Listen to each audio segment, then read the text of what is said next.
People always seem to equate the word travel with holiday or vacation, a vision of sitting on the beach or lounging in a fancy rooftop bar in the city, relaxing with a drink, watching the sunset. Who wouldn't love that? Unfortunately, that couldn't be further from the truth when it comes to business trips. The harsh reality is that most of your time is spent waiting in crowded airports and train stations, only to find a bit of rest while laying in uncomfortable hotel beds and praying for a few hours of sleep. Lounges and cafes are a nice quiet escape, but after a while they begin to feel like fancy prisons where you have to look at the world from behind the bars of a window. You find yourself longing for those precious moments when you can escape for a few hours and enjoy time walking outside in nature.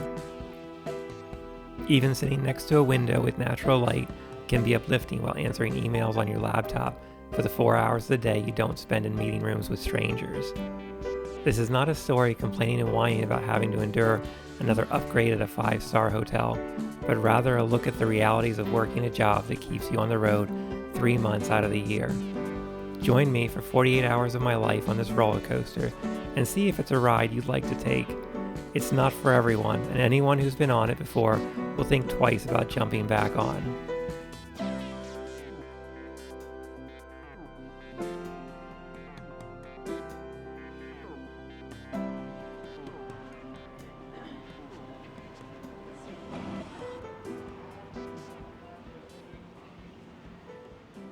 Wow. Some of these hotels I get to stay at for business travel are just incredible.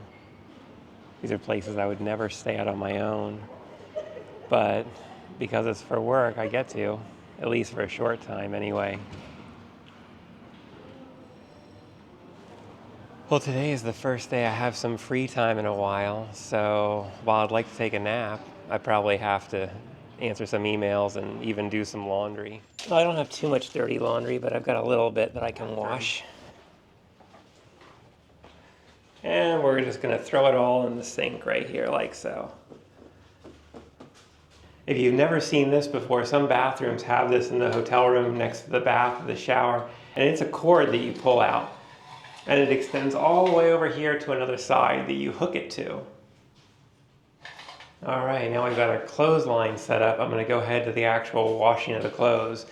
Now I could use the bathtub if I had a larger load, but since I just have a few pieces to wash, I'm just going to go ahead and use the sink. And to wash the clothes with, I could have always brought a little bit of my own detergent, or I can just use the soap that's in the shower and just add a little bit of that to water in the sink. I just want to make sure the water is hot enough. And I'm going to close the drain as well so that the water can fill up here in the sink. And the most important thing to actually do is to agitate the clothes with your hands, like so. Just kind of knead them, because that's really what gets them clean, the movement, more than the actual just soaking. Although I'll let it soak in here for a while as well.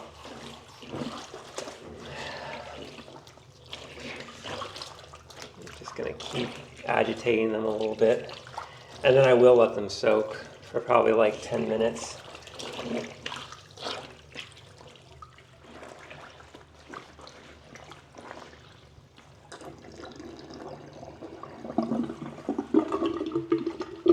All right, so I gotta wring these all out now.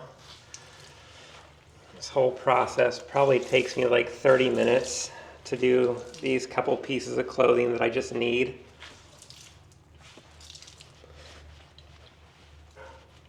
Wring them out first, and then I'm going to go back ahead and rinse them off and wring them out again for a second time. So I really end up wringing out these clothes twice. All right, now it's time to get that clean water on them and do the rinse. It's going to take a minute to fill this up. But sometimes the water here literally turns like gray or black just from all the sweat and the dirt that get on these clothes after you've been outside walking around or doing stuff all day. And a lot of times I will rewear the clothes 2 or 3 days in a row. I know that sounds horribly unhygienic, but when you don't have time, you really don't have time.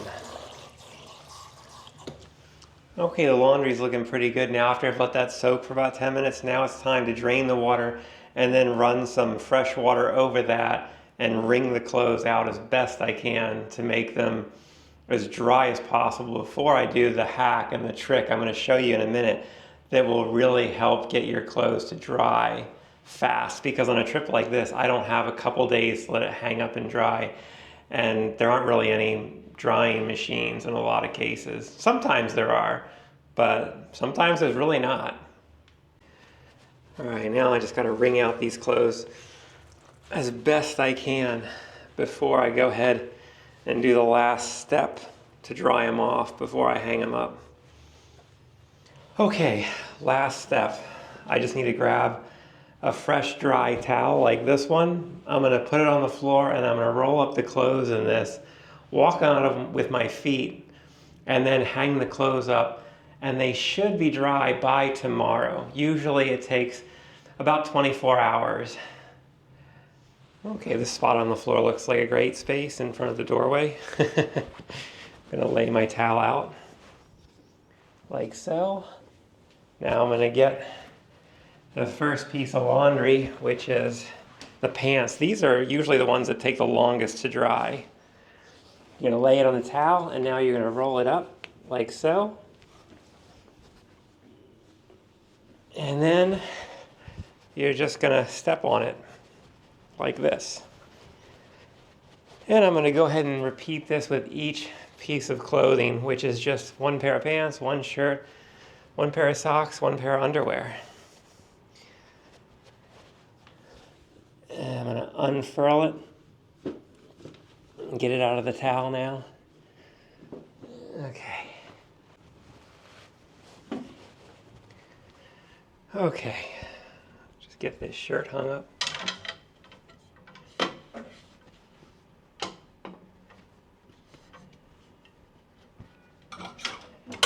And that's it. Now I just gotta let them dry. I'll even keep these doors open to help the airflow get in here.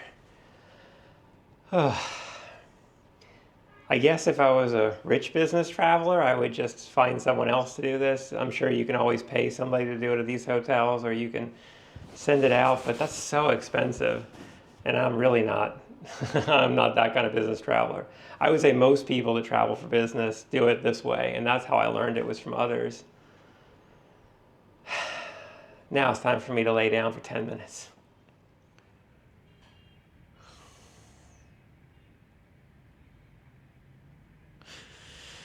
I probably need to get up and go do some work. Yeah, I think it's time to go and do some emails.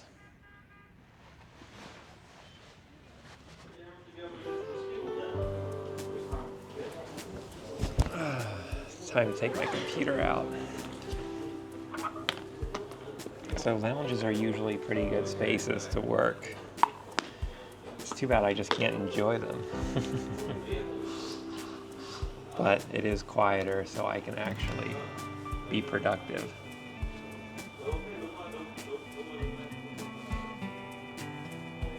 Wow, that is some heavy rain coming down now out there. I typically eat a lot of convenience store food while traveling because it's cheap, but having free food in the lounge, it's a nice benefit to staying too long at hotels. It's usually pretty good, but sometimes it can all taste the same, and I feel like it would be much more fun to try a local restaurant. It can also be very isolating and lonely at times.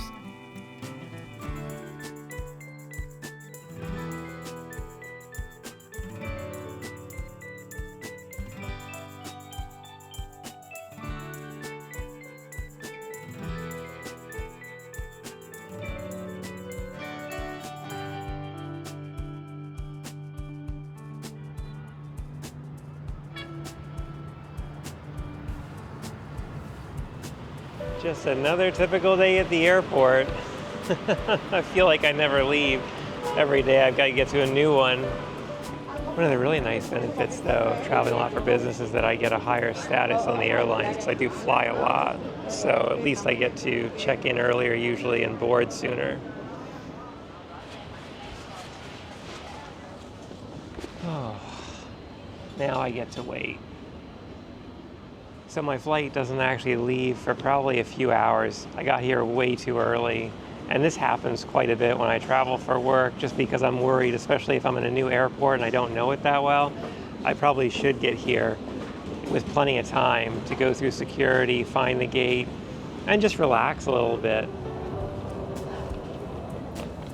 Does anyone else have trouble sleeping on airplanes? No matter how long the flight, I can never get comfortable enough to actually pass out. Probably my long legs. Funny enough though, turbulence doesn't even bother me anymore. Arriving at the terminal with no gate can be a fun experience. Walking down a ramp and onto a bus to take you across the tarmac is always a bit of an adventure, especially at night when everyone is in a hurry.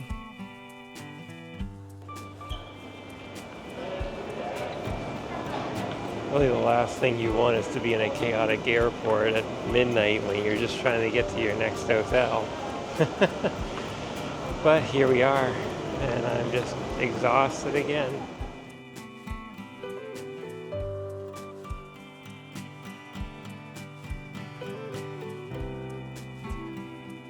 So I just finally made it to the room. It's probably about 1 a.m. I'm dead exhausted, so I'm gonna go to bed. But wow, this hotel, it's something else. I just found out it's brand new. It opened like just 6 months ago, and it is so nice here. But I'm only actually gonna get to stay here for about a night. So that's another thing about traveling like this, is I get to stay at these great places, but I don't really get to enjoy them. And that bed looks so comfortable behind me. I'll see you in the morning, where I'll give you my final thoughts about doing this kind of travel.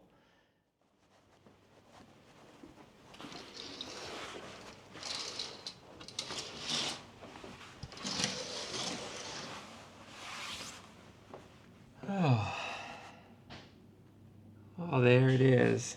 Beautiful view of Hanoi, or wherever I am today. I can't really remember right now. I'll figure it out in a few minutes as soon as I kind of wake up a bit more.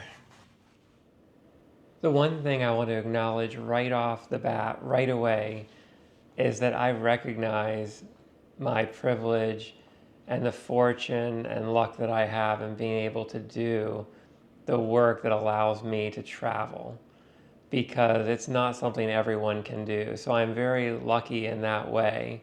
These days, I would say probably 70% of all of my trips revolve around my work.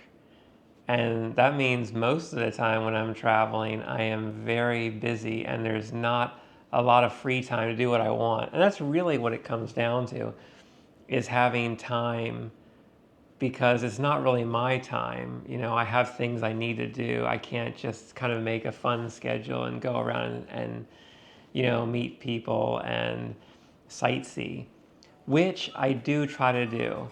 And whenever I do it, it's fantastic. I've seen some beautiful sunrises, some really great mountains. I've even done a little bit of hiking, met up with friends that were nearby when I was traveling through different cities.